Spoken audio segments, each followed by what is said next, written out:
ಎಲ್ಲರಿಗೂ ಕೂಡ ಹೃದಯಪೂರ್ವಕ ನಮಸ್ಕಾರಗಳು. ಮಹೇಶ್ ಅವ್ರು ಯಾವಾಗಲೂ ಸಿಕ್ಕಿದಾಗ ಹೇಳ್ತಾ ಇದ್ರು ಅಯೋಗ್ಯ 2 ಮಾಡ್ತೀನಿ ಅಂತ ಇವ್ರು ಹೇಳ್ತಾರೆ. ಮೋಸ್ಟ್ಲಿ ಮಾಡಲ್ಲ ಅಂತ ನಾನು ಸುಮ್ಮನಾಗ್ಬಿಟ್ಟಿದ್ದೆ. ಆದರೆ ಫೈನ್ ಒನ್ ಡೇ ನಮಗೆ ಡೇಟ್ಸ್ ಬಂತು, ಇಲ್ಲ 2 ಶುರು ಆಗ್ತಾ ಇದೆ ಅಂತ. ಈ ತೀರಿಕೆ ಶುರು ಆಗ್ತಾ ಇದೆ ಅಂತ ನಾನು ಶಿವರಾಜ್ ಕೇರ್ಪೇಟೆ ಅವ್ರಿಗೆ ಫೋನ್ ಮಾಡಿದೆ. ಏನಣ್ಣ ಆಗ್ತಾ ಇದೆಯಾ? ಹೌದು ಆಗ್ತಾ, ಡೇಟ್ ಬಂದ ಮೇಲೆ ಆಗಿದೆ ಅಂತ ಅಲ್ವಾ ಅಣ್ಣ ಅರ್ಥ. ಸರ್ ಒಂದು ಕೆಲಸ ಮಾಡೋಣ, ಹಿಂಗೆ ಶೂಟಿಂಗ್ ಹೋಗೋಕ್ಕಿಂತ ಮುಂಚೆ ಒಂದ್ಸತಿ ಫಸ್ಟಲ್ಲಿ ಏನು ಮಾಡಿದ್ವಿ ಅಂತ ನೋಡ್ಬೇಡ ಅಂದ್ಬಿಟ್ಟು ನೋಡಿದ್ವಿ. ಒಂದು 7 ವರ್ಷದಿಂದ ನಾವು ರ್ಯಾಂಡಮ್ ಆಗಿ ಆ್ಯಕ್ಟ್ ಮಾಡಿಬಿಟ್ಟಿದ್ವಿ ಅದರಲ್ಲೇ, ನನ್ನ ಮಗನ ಹಂಗೆ ಮಾಡೋಣ ಅಂತ. ಈಗ ಒಂಚೂರು 7 ವರ್ಷ ಆಗಿದೆ, ಬಿಳಿ ಕೂದಲು ಬಂದಿದೆ, ಒಂಚೂರು ಫ್ಯಾಟ್ ಗೀಟ್ ಎಲ್ಲ ಸೇರ್ಕೊಂಡಿದೆ, ಹೆಂಗೆ ಬರುತ್ತೋ ಏನೋ ಅಂತ ಯೋಚನೆ ಮಾಡ್ಕೊಂಡು ಹೋದ್ವಿ. ಒಂದು ಹಳ್ಳಿ, ಆ ಹಳ್ಳಿಲಿ ಶೂಟ್ ಮಾಡ್ತಾ ಇದ್ದೀವಿ. ಕ್ಯಾರವನಲ್ಲಿ ನಾನು ಮತ್ತು ಶಿವರಾಜ್ ಕೇರ್ಪೇಟೆ ಅವರು ಮೇಕಪ್ ಎಲ್ಲ ಹಾಕ್ಕೊಂಡು ಕೆಳಗೆ ನಡ್ಕೊಂಡು ಹೋಗ್ತಾ ಇದ್ವಿ. ಆ ಹಳ್ಳಿ ಜನ ನಮ್ಮನ್ನೇ ನೋಡಿದ್ರು, ಹಿಂಗೆ ಇದೇನಿಲ್ಲ ಇವ್ರ ಹಂಗಂಗೆ ಅವರು ಎಲ್ಲ ಅಂತಂದ್ರು. ಅಲ್ಲಿ ಗುರು ಈ ಪಿಕ್ಚರ್ ಮಾಡ್ಬೋದು ಗುರು, ನಾವು ಹಂಗೆ ಕಾಣಿಸ್ತಾ ಇದೀವಿ ಕಣ್ಣಿಗೆ ಅಂತ ಡಿಸೈಡ್ ಮಾಡಿದ್ವಿ. ನಾವು ಅಂದ್ಕೊಂಡಿದ್ವಿ ಸ್ವಲ್ಪ ಯೋಚನೆ ಮಾಡಿ ಮಾಡಬೇಕು ಈ ಸಿನಿಮಾ, ಯಾಕೆಂದ್ರೆ 7 ವರ್ಷ ಆಗಿದೆ, ಒಂಚೂರು ಬೆಳೆದಿದೆ ತಲೆ, ಚೆನ್ನಾಗಿ ಮಾಡ್ಬೇಕಪ್ಪ ಅಂತ. ಬಟ್ ನಾವು ಶೂಟಿಂಗ್ ಮಾಡ್ತಾ ಮಾಡ್ತಾ ಏನಿಸ್ತು ಅಂದ್ರೆ ನಮಗೆ ಫಸ್ಟ್ ಮುಗಿಸಿ ಒಂದು 15 ದಿನ ಬ್ರೇಕ್ ತಗೊಂಡು ಸೆಕೆಂಡ್ ಶುರು ಮಾಡ್ತಾ ಇದೀವಿ ಅನ್ನೋ ಫೀಲ್ ಆಗೋಯ್ತು ನಮಗೆ. ಈ ನಾಸ್ಟಾಲಜಿಕ್ ಅಂತಾರಲ್ಲ ಆ ಥರ ಆಗೋಯ್ತು ನಮಗೆ. ಇದೇನೇ ಇದು, ನಾವೇನು ಅಂದ್ಕೊಂಡು ಹೆಂಗೆ ಆಗ್ತಾ ಇದೆಯಲ್ಲ. ಒಂದು ಡೈಲಾಗ್ ಶಿವನಿಗೆ ಹೇಳ್ತಾ ಇದ್ರೆ, ಅಣ್ಣ ಇದು ಸೆಕೆಂಡ್ ಹೇಳ್ಬೇಕಣ್ಣ, ಫಸ್ಟ್ ಹೇಳ್ತಾ ಇದೆಯಾ ನೀನು ಅಂತ ಅದೇ ಜಾಗದಲ್ಲಿ. ಓ ಗುರು, ತುಂಬ ಇನ್ವಾಲ್ವ್ ಆಗ್ಬಿಟ್ಟಿದೀವಿ ನಾವು ಅಂತ. ಎಲ್ಲಿ ಶುರು ಆಗುತ್ತೋ ಅಲ್ಲಿಂದನೇ ಎಲ್ಲಿ ಮುಗಿಯುತ್ತೋ ಅಲ್ಲಿಂದನೇ ಶುರು ಮಾಡೋದಿದೆಯಲ್ಲ, ಅದು ತುಂಬ ಕಷ್ಟ. ಆಫ್ಟರ್ 7 years ಅದು ತುಂಬ ಕಷ್ಟ ಅಂತ ಅನ್ನಿಸ್ತು ನನಗೆ. 8 years ಶೂಟಿಂಗಿಗೆ ನಮಗೆ ಏನಪ್ಪ ಅಂತ ಒಂದು ವಿಶ್ವ ನಮ್ಮ ಕ್ಯಾಮ್ರಾಮನ್ ತುಂಬ ನಮ್ಮನ್ನು ಬೆಳ್ಳಕ್ಕೆ ತೋರಿಸಿದ್ದಾರೆ ಈ ಸಿನಿಮಾದಲ್ಲಿ. So thank you so much.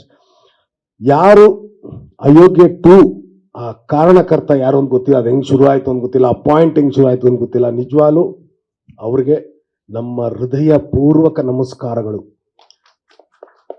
Sir, cinema ಮಾಡೋದು ಇವಾಗ ತುಂಬ ಕಷ್ಟ ಸರ್. ಅದರಲ್ಲೂ ಕಾಮಿಡಿ ಕಮರ್ಷಿಯಲ್ ಮಾಡೋದು ತುಂಬ ಕಷ್ಟ. ಯಾಕಂದರೆ ಒಬ್ಬ ಹೀರೋ ನಿಮ್ದಪ್ಪ ಸಿನಿಮಾ ಅಂತ ಹೇಳೋದು ತುಂಬ ಕಷ್ಟ. ಇವು ಸತೀಶ್ ಅವರು ಅದೇ ಹೇಳ್ತಾರೆ, ಯಾವ ಸೀನ್ ಮಾಡಿದ್ರು ನಿಮ್ದು ಕಂಡ್ರೆ ಆ ಸೀನ್ ನೀವು ಮಾಡಬೇಕು ಅಂತ. ನೀವು ನಾನು ಮಾಡ್ತಾ ಇದ್ದೀನಪ್ಪ, ನೀವೇ ಮಾಡಬೇಕು ಜೋಡೆತ್ತಿದ್ದಂಗೆ ಅಂತಾರೆ ನಮಗೆ.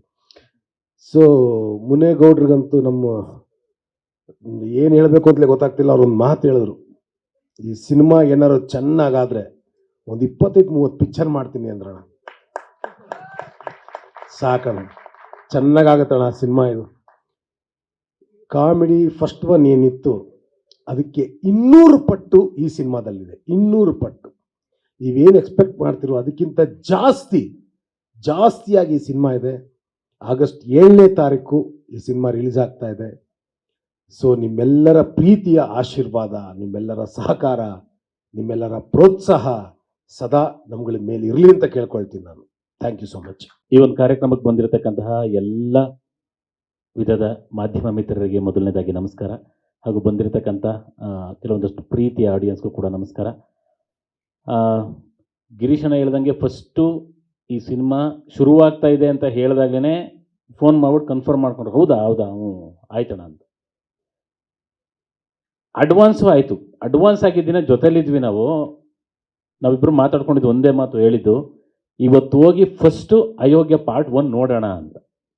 ಇಬ್ಬರು ಮನೆಗೆ ಹೋಗಿ ಇವರು ಒಂದ್ಸಲ ಸಿನಿಮಾ ನೋಡಿದ್ದಾರೆ, ನಾನು ಸಿನಿಮಾ ನೋಡಿದೆ.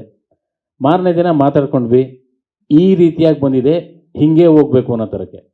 ಮತ್ತು ಗಿರಿಯಣ್ಣ ಹೇಳ್ದಂಗೆ ಆ್ಯಕ್ಚುಲಿ ಸೆಟ್ಟಿಗೆ ಹೋದಾಗ ನಿಜವಾಗ್ಲೂ ನಾವೇನು ಮೊನ್ನೆ ಇಲ್ಲಿಂದ ಶೂಟಿಂಗ್ ಮುಗಿಸ್ಕೊಂಡು ಹೋಗಿದ್ದೀವಿ, ಈಗ ಮತ್ತೆ ವಾಪಸ್ ಬಂದು ಶೂಟ್ ಮಾಡ್ತಿದ್ವಿ ಅಂತಲೇ ಅನ್ನಿಸ್ತು. ಅಷ್ಟು ಚೆನ್ನಾಗಿತ್ತು. ಲೊಕೇಶನ್ಗಳು ಎಷ್ಟು ಸಪೋರ್ಟ್ ಮಾಡಿದ್ದಾವೆ ಅಂತಂದರೆ 7 ವರ್ಷ ಆದ್ರೂ ಕೆಲವೊಂದು ಜಾಗಗಳು ಮಾತ್ರ ನಾವು ನೆನ್ನೆ ಅಲ್ಲಿ ಮುಗಿಸ್ಕೊಂಡು ಮನೆಗೆ ಹೋಗಿ ವಾಪಸ್ ಬಂದಿದ್ದೀವನೋ ಅನ್ನೋಷ್ಟು ಅದೇ ರೀತಿಯಾಗಿ 7 ವರ್ಷ ಆದರೂ ಕೂಡ ಅದೇ ರೀತಿಯಾಗಿದ್ದು. ಅಷ್ಟು ಅಚ್ಚುಕಟ್ಟಾಗಿ ಶೂಟ್ ಆಯ್ತು ಎಲ್ರಿಗೂ ಕೂಡ. ಮತ್ತು ಇಲ್ಲಿ ಮಹೇಶ್ ಬಗ್ಗೆ ನಾನು ಹೇಳಲೇಬೇಕು. ಈ ಕ್ಯಾರೆಕ್ಟರ್ಗಳನ್ನ ಒಂದನ್ನು ಬಿಡದೆ ಅಷ್ಟು ಅಚ್ಚುಕಟ್ಟಾಗಿ ಬರ್ಕೊಂಡು ಹೋಗಿರೋದ್ರ ಜೊತೆಗೆ ನಮ್ಮನ್ನ ಸೆಟ್ಟಲ್ಲಿ ಬಂದಾಗ ನಿಮಗೆ ಸ್ಕ್ರಿಪ್ಟ್ ಕೊಡಬೇಕಾ, ಈ ಸೀನ್ ಹೇಳ್ಬೇಕಾ, ನೀವು ಮಾಡ್ಕೊಂಡು ಹೋಗ್ತೀರ ಮಾಡಿ ಅನ್ನೋ ಥರಕ್ಕೆ ಅಷ್ಟು ಫ್ರೀಡಮ್ ಕೊಟ್ಟಿದ್ದು. ಜೊತೆಗೆ ಸತೀಶ್ ಅಣ್ಣ ನಿಜವಾಗ್ಲೂ ನಾನು ಎಲ್ಲ ಪ್ರೆಸ್ ಮೀಟ್ಗಳನ್ನು ಜೊತೆಲಿದ್ದಾಗ ನಾನು ಹೇಳ್ತಾನೆ ಇರ್ತೀನಿ, ಇದು 5ನೇ ಸಿನಿಮಾ. ನಮಗೆ ಆ ಕ್ಯಾರವ್ಯಾನ್ ನಿಂತಿರೋ ಜಾಗದಲ್ಲೇ ನಿಂತಿರೋದು 15 ದಿನ ಬೆಳಗ್ಗೆ ಬಂದರೆ ಅದೇ ಜಾಗದಲ್ಲಿ ಹತ್ಬೇಕು. ಇವರು ಒಂದೊಂದ್ಸಲ ಅಂತಂದ್ರೆ ಇದು ಒಂದು ಸುಮಾರು ವರ್ಷದಿಂದ ಈ ಸಿನಿಮಾ ಮಾಡ್ತಿದ್ದೀವಿ ಅಂತ ನೆನೆಸ್ತಾ ಇತ್ತಲ್ವಾ ಅನ್ನೋ ಥರಕ್ಕೆ. ಅಂದರೆ ಗೊತ್ತೇ ಆಗ್ತಿರ್ಲಿಲ್ಲ.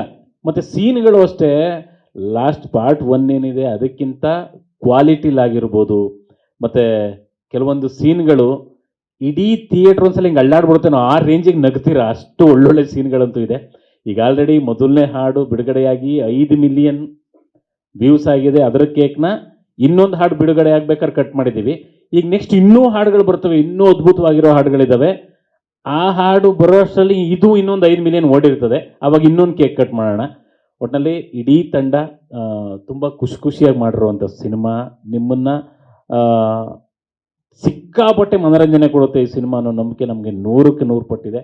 ಎಲ್ಲೂ ಯಾವುದೇ ಒಂದು ಸೀನಲ್ಲೂ ಚಿಕ್ಕದಾಗೂ ಕೂಡ ಕೊರತೆ ಆಗದಲೇ ಇರೋ ಹಾಗೆ ಪ್ರೊಡಕ್ಷನ್ ಮಾಡಿರುವಂಥ ನಮ್ಮ ಮುನೇಗೌಡರು ಸರಿಗೆ ನಿಜವಾಗ್ಲೂ ಥ್ಯಾಂಕ್ಸ್ ಹೇಳ್ತೀನಿ. ಒಂದು ಅದ್ಭುತವಾದಂತಹ ಪ್ರೊಡಕ್ಷನ್ನು. ನಾವು ಮೊನ್ನೆ ಒಂದು ಈ ಹಾಡನ್ನು ನೋಡಿ ಬರಬೇಕಾದ್ರೆ ಗಿರಿಯಣ್ಣ ಹೇಳ್ದಂಗೆ ನಮ್ಮ ಜೊತೆ ಕೂತ್ಕೊಂಡು ಮಾತಾಡಬೇಕಾದ್ರೆ ಈ ಸಿನಿಮಾ ಗೆಲ್ಲುತ್ತೆ ಅನ್ನೋ ನಂಬಿಕೆ ಇದೆ. ಇದು ಗೆದ್ದು ನಾನು ಗೆದ್ದೆ ಅಂತ ಅನ್ನಿಸ್ತು ಅಂತಂದರೆ ಎಷ್ಟು ಸಿನಿಮಾ ಮಾಡ್ತೀನೋ ನನಗೆ ಗೊತ್ತಿಲ್ಲ ಅಂತ ನಿಜವಾಗ್ಲೂ ಹೇಳಿದ್ರು. ಅಣ್ಣ ನೀವು ಖಂಡಿತವಾಗ್ಲೂ ಮಾಡ್ತೀರಾ, ಈ ಸಿನಿಮಾ ನಿಮಗೆ 100 ಸಿನಿಮಾ ಮಾಡೋ ಅಷ್ಟು ದುಡ್ಡನ್ನು ತಂದುಕೊಡ್ಲಿ ಅಂತ ನಾನು ಸರಸ್ವತಿ ಹತ್ರ ಬೇಡ್ಕೊತೀನಿ. ಯಾಕಂದ್ರೆ ನಮ್ಗೆ ಇದು ಬಿಟ್ಟರೆ ನಮಗೇನು ಗೊತ್ತಿಲ್ಲ, ನಾವು ಇದನ್ನೇ ಮಾಡ್ತೀವಿ, ನಾವು ನಿಮ್ಮ ಜೊತೆಗೆ ಯಾವಾಗಲೂ ಇರ್ತೀವಿ. ಗೆಳೆಯ all the best master, super master. ನಮ್ಮನ್ನು ಕುಣಿಸಿದ್ರಿ ಅದೇ ಕಷ್ಟ ಆಯಿತು. Thank you.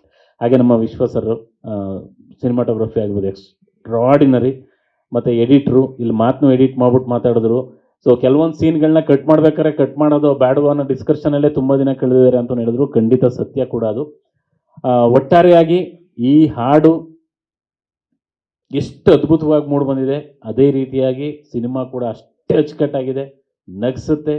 ಮತ್ತು ಈ ಹಾಡಲ್ಲಿ ನೀವು ಗಮನಿಸಿರ್ಬೋದು, ಬರೀ ಒಂದು ಹೀರೋ ಎಂಟ್ರಿಗೆ ಅಂತ ಮಾಡಿರೋ ಸಾಂಗ್ ಅಲ್ಲ, ಅವ್ರ ಕಡೆಯಿಂದ ಕೆಲವೊಂದಷ್ಟು ವಿಷಯಗಳನ್ನ ಹೇಳ್ಸಿದ್ದಾರೆ.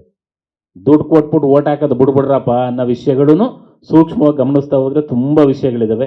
ಈ ಹಾಡನ್ನು ಕೇಳಿ. ಹಾಗೆ ಆಗಸ್ಟ್ 7ನೇ ತಾರೀಕು ನಮ್ಮ ಅಯೋಗ್ಯ 2 ಸಿನಿಮಾ ರಿಲೀಸ್ ಆಗ್ತಾ ಇದೆ. ದಯವಿಟ್ಟು ಥಿಯೇಟ್ರಿಗೆ ಬಂದು ನೋಡಿ ಅಂತ ಕೇಳ್ಕೊತೀನಿ. Thank you.